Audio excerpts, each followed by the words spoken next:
Hello everyone, PCS simplify channel में आपका स्वागत है। फ्रेंड्स, इस चैनल पे आपको जो दृष्टि की ईयरली मैगज़ीन आई है उसका तो वीडियो कराया ही जा रहा है, वो लेक्चर आपको प्रोवाइड कराया ही जा रहा है।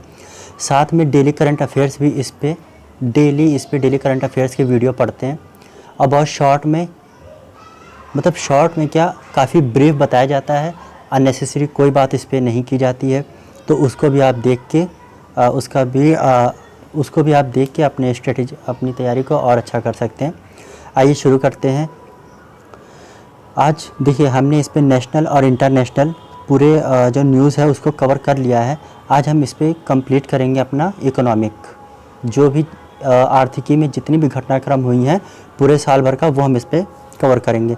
देखिए, हाल ही में प्रधानमंत्री मोदी जी ने महाराष्ट्र के किस स्थान पर पीएम मित्र पार्क का शिलान्यास किया है? तो कहाँ पे किया है? तो महाराष्ट्र के अमरावती में किया है पीएम मित्र पार्क। ठीक, अभी जो पीएम मित्र पार्क है इसका संबंध किससे है फ्रेंड्स? तो पीएम मित्र पार्क का पहले आप फुल फॉर्म जान लीजिए। प्रधानमंत्री mega integrated textile regions and apparel, मतलब इसका संबंध सीधा सीधा टेक्सटाइल इंडस्ट्री से है।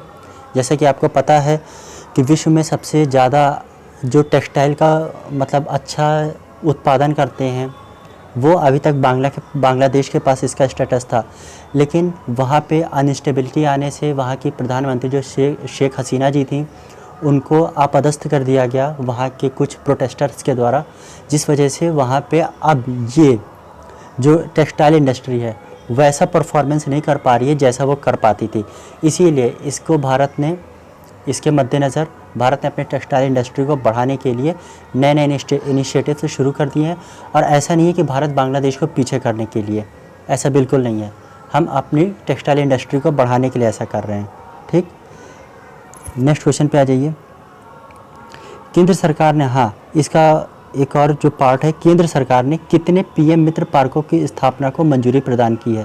तो कितने पीएम मित्र पार्कों की स्थापना को मंजूरी प्रदान की है? तो 7।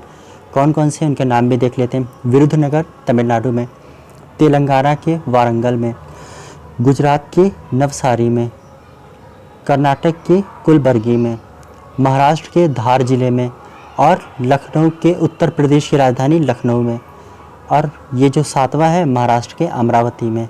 ठीक, यहाँ पे पहला पीएम मित्र पार्क का शिलान्यास किया है हमारे प्राइम मिनिस्टर मोदी जी ने। नेक्स्ट क्वेश्चन पे आ जाइए। कहाँ चौथी वैश्विक नवीकरणीय ऊर्जा निवेशक बैठक और एक्सपो री इन्वेस्ट का आयोजन किया गया है? फ्रेंड्स, ये बहुत इंपॉर्टेंट क्वेश्चन है, क्योंकि इसका उद्देश्य क्या है? नवीकरणीय ऊर्जा को बढ़ावा देना। तो इसका शॉर्ट फॉर्म क्या है? री इन्वेस्ट। ठीक, इसका आयोजन कहाँ किया गया है? तो गुजरात के गांधीनगर में। आइए इसकी डिटेलिंग कर लेते हैं। किस केंद्रीय मंत्रालय द्वारा इसका आयोजन किया गया है? तो नवीन और नवीकरणीय ऊर्जा मंत्रालय द्वारा। ये सब मैंने आपको डेली करंट अफेयर्स में पढ़ाया है। नेक्स्ट क्वेश्चन पे, किस मंत्रालय द्वारा विश्वस्य ब्लॉकचेन टेक्नोलॉजी स्टैक लॉन्च किया गया है? फिर से जान लीजिए, किस मंत्रालय द्वारा विश्वस्य ब्लॉकचेन टेक्नोलॉजी स्टैक लॉन्च किया गया है? तो वो लॉन्च किया गया है इलेक्ट्रॉनिकी और सूचना प्रौद्योगिकी मंत्रालय के द्वारा।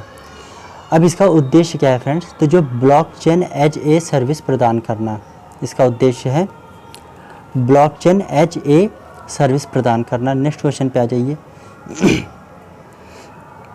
हाल ही में 27वें राष्ट्रीय ई गवर्नेंस 2024 का आयोजन कहाँ किया गया है? तो ये किया गया है भारत की आर्थिक राजधानी मुंबई में। शब्द पे ध्यान दीजिएगा, भारत की आर्थिक राजधानी मुंबई में। किस चीज़ का आयोजन किया गया है?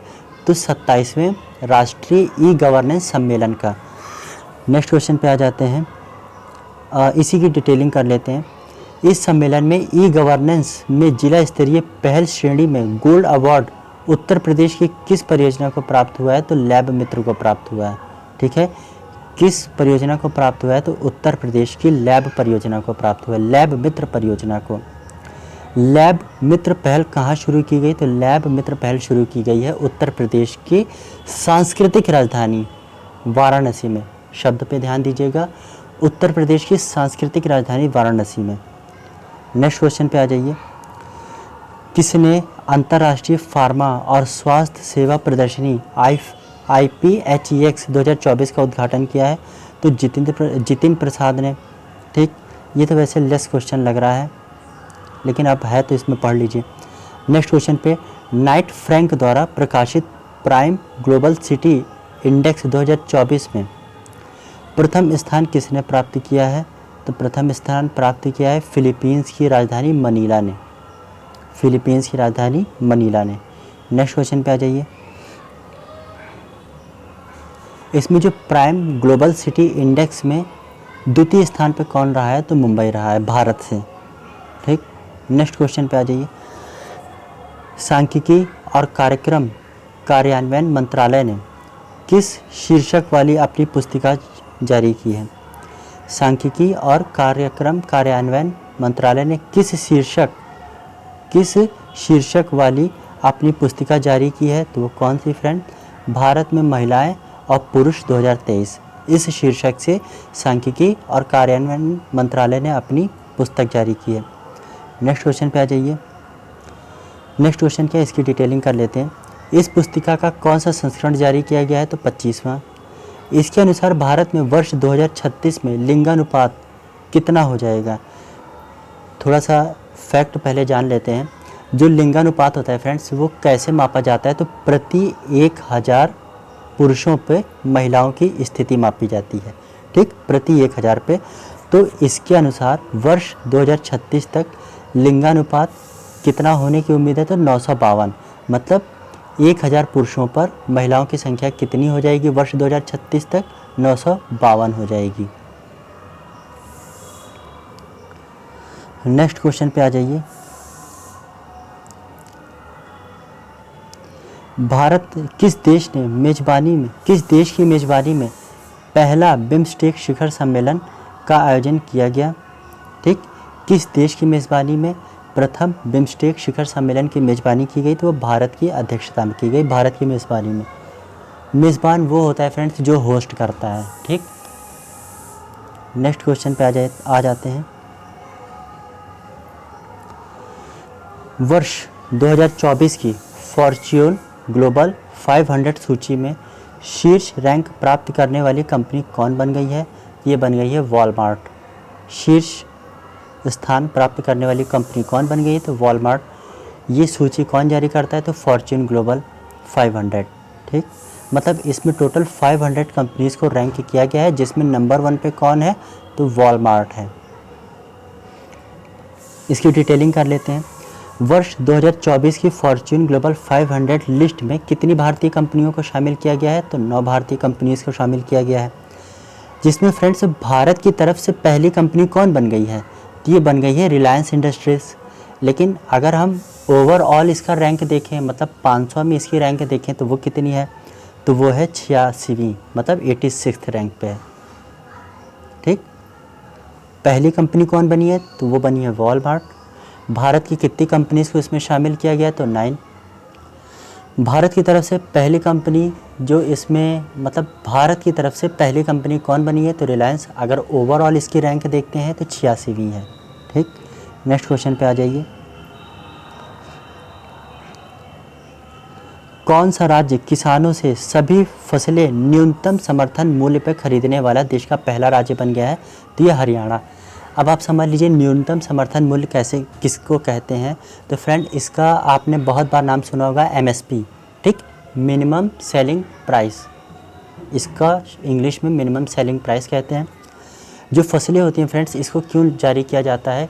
जैसे मान लीजिए कोई भी बच्चा, जैसे रेखा है, ये किसान है, इन्होंने चावल को मतलब अपने खेत में लगाया। जब चावल की फसल एकदम पक के तैयार हो गई तो इन्होंने इसको बेचना चाहा बाज़ार में, तो इनके चावल को कोई भी ऐरे गहरे दाम में ना खरीद ले, तो सरकार क्या करती है कि एक फ़िक्स प्राइस तय करती है।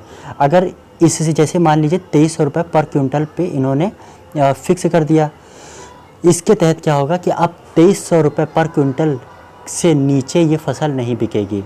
इससे ऊपर जा सकती है लेकिन इससे नीचे नहीं बिकेगी। ठीक, अगर कोई इसके दाम कम लगाता है तो MSP के तहत गवर्नमेंट उस फसल को ख़रीद लेती है। समझ में आ गया होगा आपको। और एक होता है FRP होता है फेयर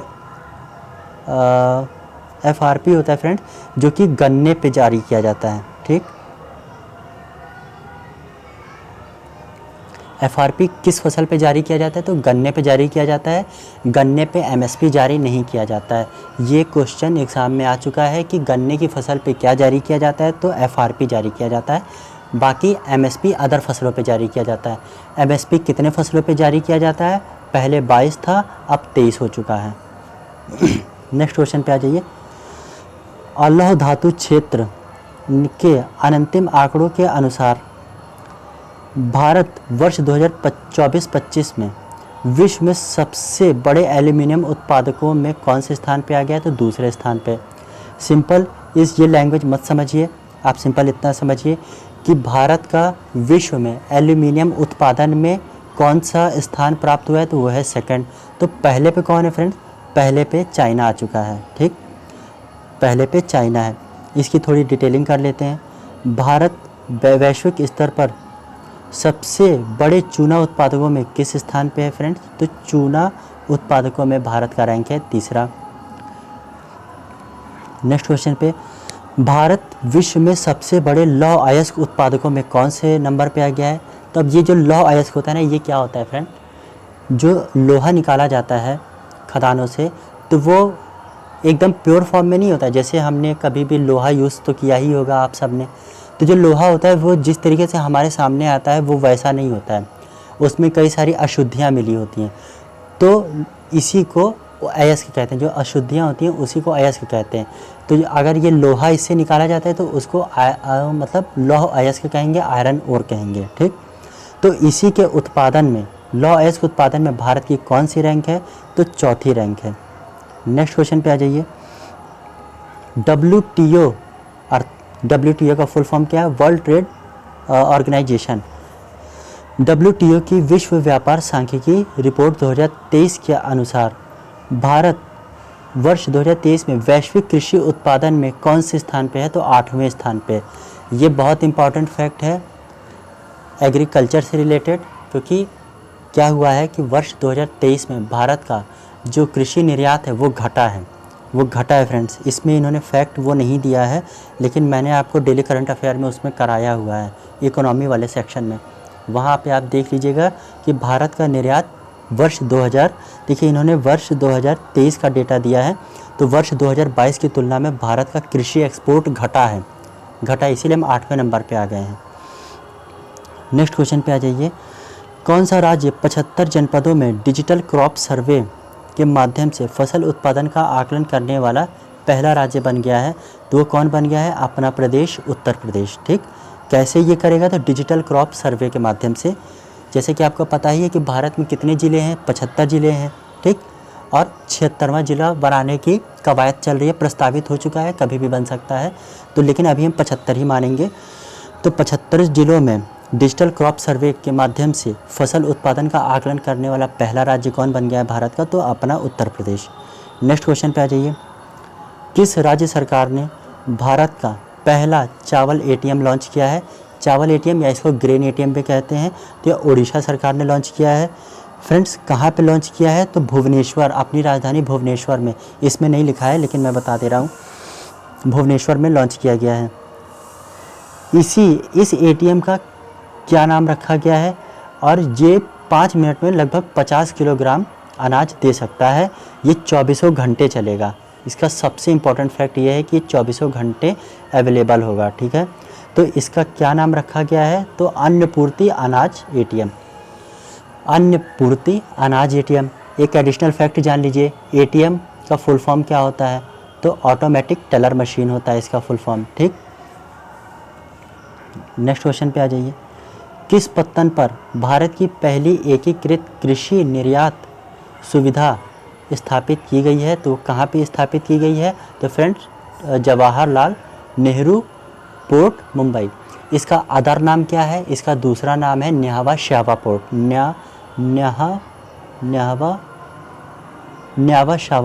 न्यावा शेवा पोर्ट इसका दूसरा नाम है। ठीक, आइए नेक्स्ट क्वेश्चन पे मूव कर लेते हैं। उत्तर प्रदेश को $1 ट्रिलियन की अर्थव्यवस्था के रूप में रूपांतरित करने के उद्देश्य से किस विधेयक मसौदे को मंजूरी प्रदान की गई है? तो ये है उत्तर प्रदेश नोडल निधिदान रीजनल विनिर्माण क्षेत्र विधेयक। मतलब आप इसका भी नहीं समझ पाए होंगे। देखिए, उत्तर प्रदेश को $1 ट्रिलियन की अर्थव्यवस्था बनाने के लिए जो लक्ष्य रखा गया है, उसके तहत कौन सा उत्तर प्रदेश की विधानसभा में बिल लाया गया है?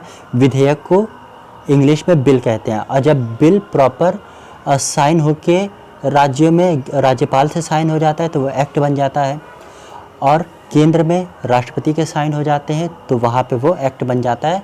एक्ट को हिंदी में अधिनियम कहते हैं, और अधिनियम मतलब प्रॉपर एक कानून बन जाना। तो उत्तर प्रदेश के नोडल निधिवान रीजनल विनिर्माण विधेयक द्वारा इसको मंजूरी प्रदान की गई है। उत्तर प्रदेश को 2027 तक $1 ट्रिलियन की इकोनॉमी बनाने के लक्ष्य से। नेक्स्ट क्वेश्चन पे आ जाइए। हाँ, इसका एडिशनल फैक्ट क्या है? इस कानून को लागू करने वाला उत्तर प्रदेश का कौन सा राज्य बनेगा? मतलब उत्तर प्रदेश कौन सा राज्य बनेगा? तो उत्तर प्रदेश चौथा राज्य बनेगा। मतलब समझिए, ऐसा कोई बिल पास करने वाला अपनी विधानसभा में उत्तर प्रदेश पूरे इंडिया में कौन सा नंबर का राज्य बन जाएगा? तो ये चौथे नंबर का राज्य बन जाएगा। तो पहले के 3 कौन है? गुजरात है, सेकंड पे कर्नाटक है, थर्ड पे राजस्थान है। उत्तर प्रदेश निर्माण बोर्ड इकाई का अध्यक्ष कौन है? तो ये मुख्यमंत्री हैं। मुख्यमंत्री इस समय यूपी के कौन है? तो सीएम योगी आदित्यनाथ जी हैं। किस पार्टी से बिलोंग करते हैं? तो बीजेपी पार्टी से बिलोंग करते हैं। नेक्स्ट क्वेश्चन पे आ जाइए। भारतीय रिजर्व बैंक ने किसमें शामिल होने के लिए 4 आसियान देशों के केंद्रीय बैंकों के साथ समझौता किया है? तो ये है प्रोजेक्ट नेक्सस। अब देखिए ये कैसे घुमा के क्वेश्चन बनाएंगे। पूछेंगे हाल ही में प्रोजेक्ट नेक्सस चर्चा में था। प्रोजेक्ट नेक्सस का संबंध किससे है? तो ये बैंकिंग सेक्टर से है। ठीक है, बैंकिंग सेक्टर से है, क्योंकि इसमें भारतीय रिजर्व बैंक शामिल है और 4 आसियान देश शामिल हैं। किसमें? प्रोजेक्ट नेक्सस में। अब प्रोजेक्ट नेक्सस क्या है? तो फ्रेंड्स, ये एक बहुपक्षीय अंतर्राष्ट्रीय पहल है। इसका उद्देश्य क्या है? तो बैंक फॉर इंटरनेशनल सेटलमेंट के इनोवेशन हब। मतलब सिंपल, ये मत आप याद रखना, ये तो समझ ही नहीं पाओगे आप लोग। जो मैंने बताया है कि ये बैंकिंग सेक्टर से रिलेटेड है, और इसका जो मुख्य उद्देश्य है, जो आसियान ये 4 देश हैं, इनके मध्य जो पैसे का लेन देन होता है, मतलब एक देश से दूसरे देश के मध्य जो पैसे का लेन देन होगा, उसको बहुत ही ईजी बनाना है। बहुत ही ईजी। जैसे आपने एक स्विफ्ट पहल सुना होगा, जिसके तहत रशिया को बैन कर दिया गया था अमेरिका प्लस यूरोपीय देशों द्वारा। तो स्विफ्ट के माध्यम से क्या होता था कि जो भी पेमेंट करनी होती थी इंटरनेशनल, एक देश को दूसरे देश को, एक देश के द्वारा दूसरे देश को, तो इसी के माध्यम से करते थे। ठीक, कुछ वैसा ही मिलता जुलता पहल भारत की सेंट्रल बैंक RBI और 4 आसियान देशों ने मिलकर किया है। अब वो 4 आसियान देश कौन कौन से हैं? तो एक तो इंडिया है, दूसरा मलेशिया, तीसरा फिलीपींस, चौथा सिंगापुर और 5वां थाईलैंड है। भारत को एक्सक्लूड करके ये 4 देश हैं। ठीक, भारत को मिला करके 5 देश हो जाएंगे। देखिए वही चीज़ जो मैंने बताया, तो वही चीज़ यहाँ पे लिखिए। प्रोजेक्ट नेक्सस ये प्रोजेक्ट नेक्सस का उद्देश्य क्या है? तो तत्काल सीमा पार खुदरा भुगतान को सक्षम बनाना। ठीक, सीमा पार भुगतान करना। नेक्स्ट क्वेश्चन पे आ जाइए। स्काई ट्रैक्स के विश्व एयरलाइन पुरस्कार 2024 में किस भारतीय एयरलाइन को दक्षिण एशिया की सर्वश्रेष्ठ एयरलाइन के रूप में सम्मानित किया गया है? तो ये किया गया है विस्तारा एयरलाइन को। किसको? विस्तारा एयरलाइन को। Next question. विश्व बैंक को सेंट्रल बैंकिंग लंदन द्वारा किस बैंक को सेंट्रल बैंकिंग लंदन द्वारा risk manager of the year award 2024 से सम्मानित किया गया है? तो भारतीय रिजर्व बैंक ऑफ इंडिया को, reserve bank of India RBI को। नेक्स्ट क्वेश्चन पे आ जाइए। किस वर्ष 2023-24 के दौरान भारत में सबसे अधिक पवन ऊर्जा क्षमता वृद्धि हासिल करने वाले 3 राज्य बन गए हैं? तो वो बन गया है गुजरात, सेकंड पे कर्नाटक, थर्ड पे तमिलनाडु। अब आप इसका मतलब समझिए। जो भारत में विंड एनर्जी लगाई जाती है, विंड एनर्जी क्या होती है? ये फ्रेंड्स एक रीन्यूएबल स्रोत है ऊर्जा का, ठीक, नवीकरणीय ऊर्जा का स्रोत है। तो इसके तहत विंड एनर्जी प्राप्त करने में और इसके मतलब विंड एनर्जी के तहत क्षमता वृद्धि करने में भारत के टॉप 3 राज्य कौन बन गए हैं? तो गुजरात बन गया है, कर्नाटक बन गया है, थर्ड पे तमिलनाडु आ गया है। मतलब ये लोग विंड एनर्जी क्षमता बढ़ाने में अच्छा काम कर रहे हैं। इसीलिए केंद्र सरकार ने कहाँ देश के पहले underground coal gasification pilot project का शुभारंभ किया है? ये कहाँ किया गया है? झारखंड में। अब अंडरग्राउंड कोल गैसिफिकेशन क्या होता है फ्रेंड? तो जो हमें पेट्रोल, आप जैसे सऊदी अरेबिया में पेट्रोल की बहुत बड़ी बड़ी अंडरग्राउंड खाने हैं, ठीक, तो जहाँ पेट्रोल होता है वहाँ पे नेचुरल गैस भी पाई जाती है। तो भारत में भी ये संभावनाएं तलाशने के लिए पायलट प्रोजेक्ट चलाया गया है। कहाँ पे? झारखंड में। किस चीज़ के लिए? तो कोल गैसिफिकेशन के लिए।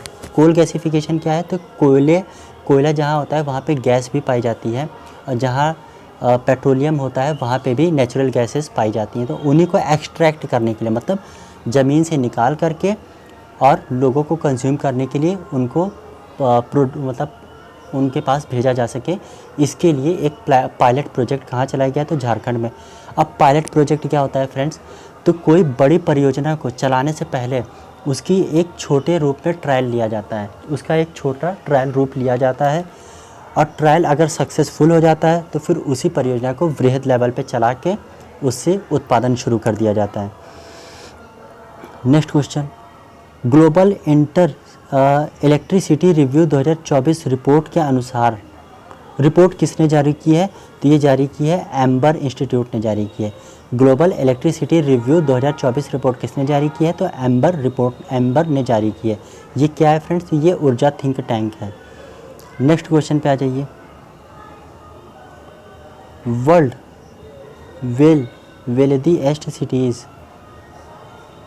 ठीक। नेक्स्ट क्वेश्चन क्या है?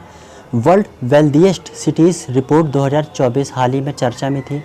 इसके तहत विश्व के 50 सबसे अमीर शहरों में भारत के कौन से शहर शामिल किए गए हैं? मतलब विश्व के जो सबसे 50 सबसे अमीर शहरों में भारत की किस सिटी को शामिल किया गया है फ्रेंड्स? तो वो शामिल किया गया है मुंबई को। कौन सा नंबर दिया गया? तो 24वां नंबर दिया गया। मतलब विश्व में भारत का जो मुंबई है वो 24वें नंबर पे सबसे अमीर माना जाता है, और जो दिल्ली है वो 37वें नंबर पे सबसे अमीर है। इस लिस्ट को जारी कौन करता है, रिपोर्ट को? तो वेल्दिएस्ट सिटीज़ द्वारा इसको जारी किया जाता है। नेक्स्ट क्वेश्चन पे आ जाइए।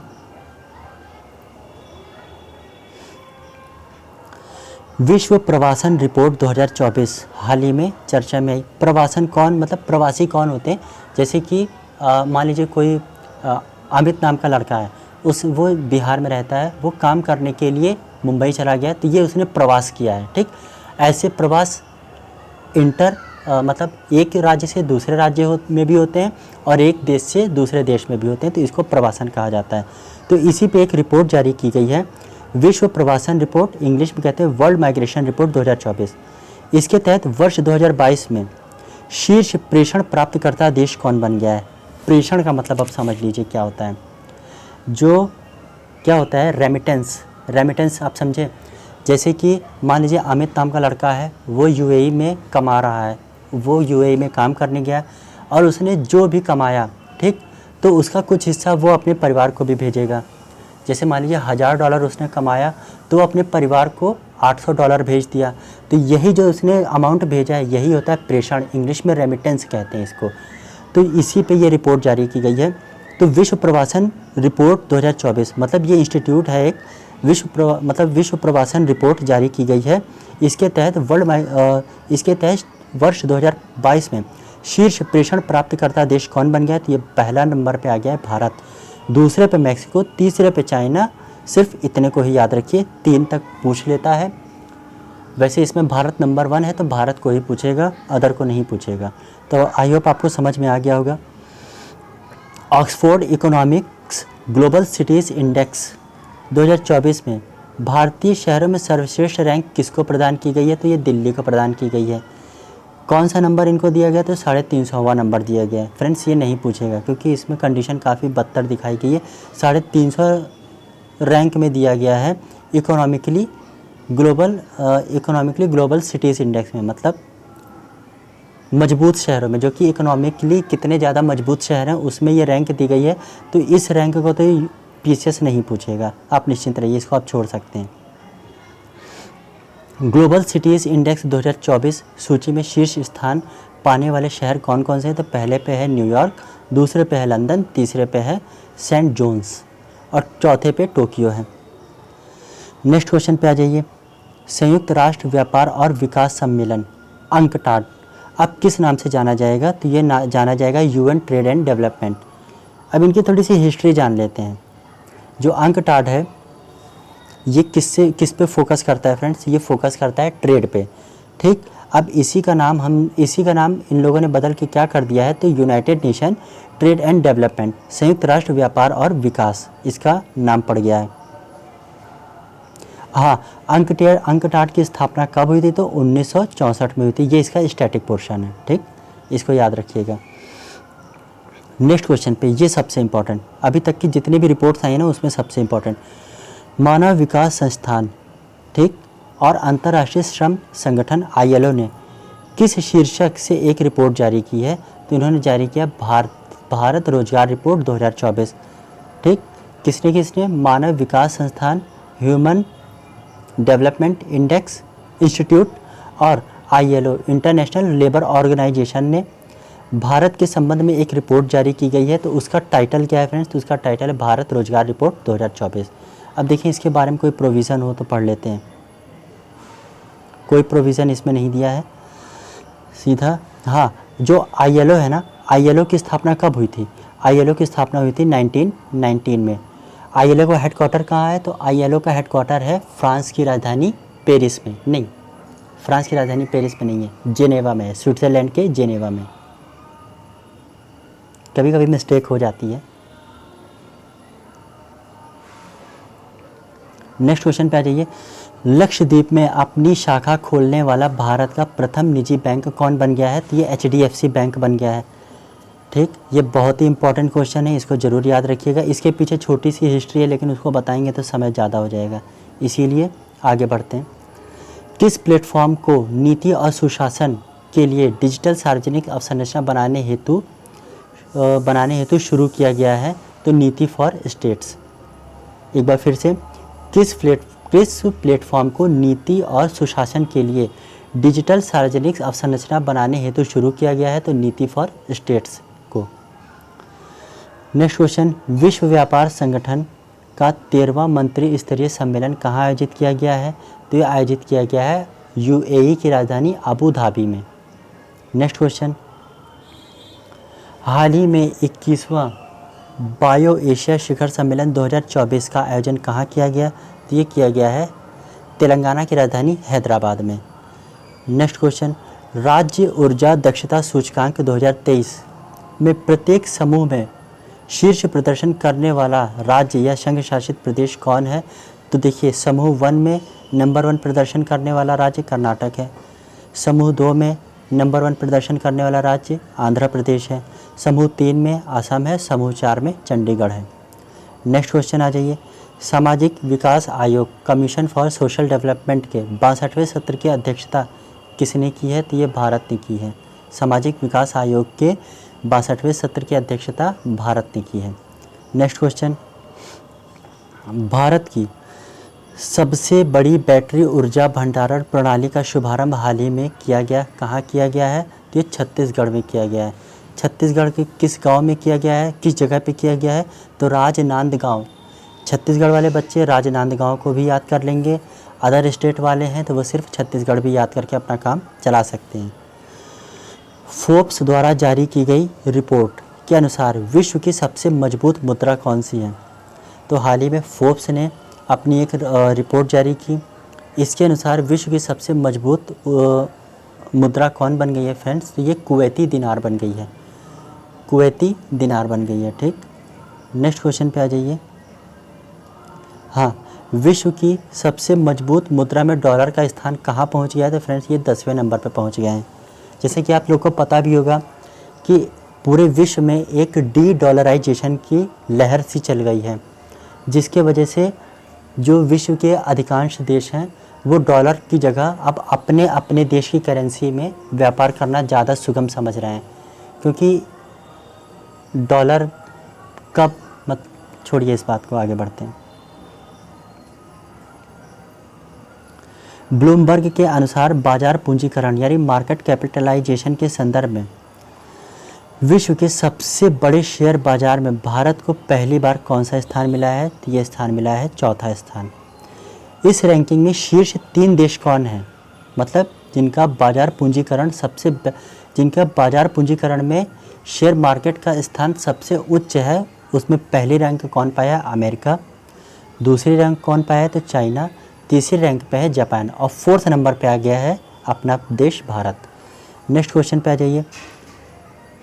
अमेरिकी एरोस्पेस कंपनी बोइंग ने भारत में पहला वितरण केंद्र कहाँ खोला है?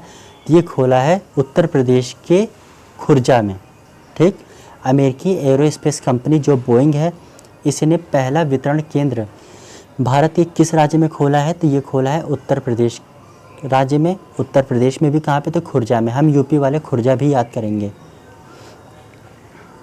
नेक्स्ट क्वेश्चन पे आ जाइए। Multi dimensional poverty index India since 2005 से 6 नामक चर्चा पत्र किसने हाल ही में जारी किया है? तो ये नीति आयोग ने जारी किया है। अब इसमें क्या क्या प्रोविज़न है वो जान लेते हैं।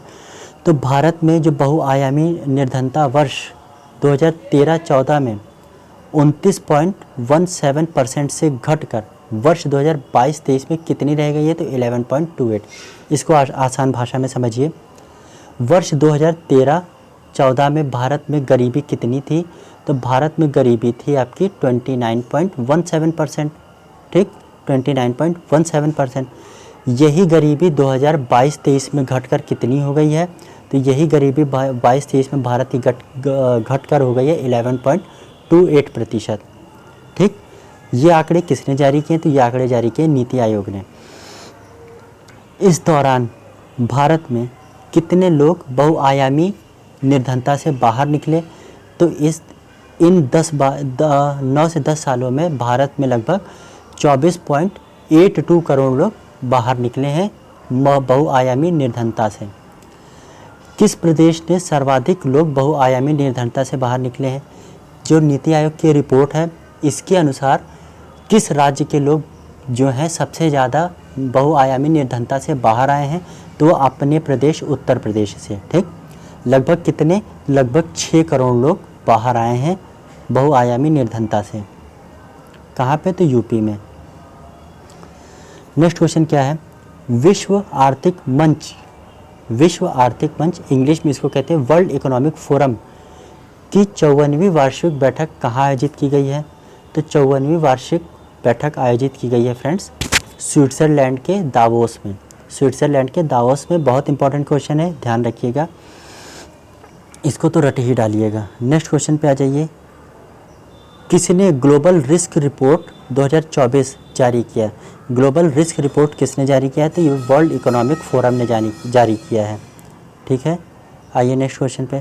फ्रेंड्स, आज का जो इकोनॉमिक वाला पोर्शन था वो समाप्त हो चुका है। कल हम साइंस एंड टेक्नोलॉजी वाला पोर्शन करेंगे। चैनल पे नए हैं तो सब्सक्राइब कर लीजिए।